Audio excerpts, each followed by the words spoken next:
Koufré donne le ballon à Rodriguez, il continue sa course et on se retrouve avec une situation où Bryce Duke et Sean Rea sont tous les deux sur Rodriguez et Koufré fait le overlap pour dépasser Rodriguez, mais c'est à ce moment-là que Rea a plus réagi plutôt que anticipé, donc il est clairement en retard sur cette action-là.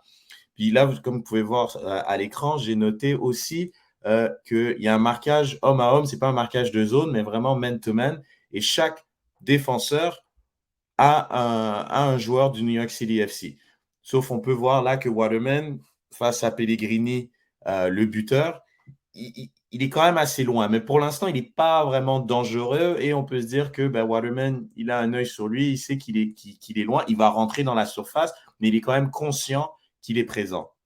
Mais c'est le seul qui a un espace relativement plus élevé, contrairement à Corbeau et Camacho, qui sur l'action, on voit, sur la séquence, pardon, qu'on voit qu'ils sont beaucoup plus proches avec les joueurs offensifs du New York City FC.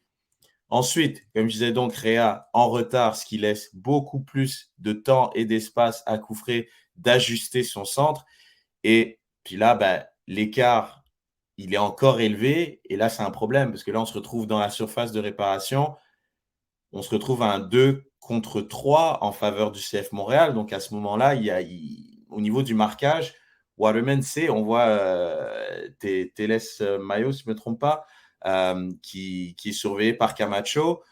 Corbeau, là, son joueur, il est beaucoup plus loin. Il n'est pas dans l'action, il n'est pas dangereux. Mais là, Waterman, il se dirige vers Sirois, vers le premier poteau pour intercepter un potentiel centre de coup franc. Mais son homme, c'est Pellegrini. L'homme qui doit surveiller est derrière lui. Et ce n'est pas la première fois que ça arrive cette saison. Ces erreurs d'inattention de Waterman, ces erreurs de marquage où il n'est pas concentré et qui lâche son homme. Et il se retrouve à la place, à se retrouver comme un espèce de deuxième gardien où il met ses bras derrière son dos pour être sûr de ne pas faire main dans la surface, pour ne pas créer un penalty. Mais au final, s'il avait couvert son homme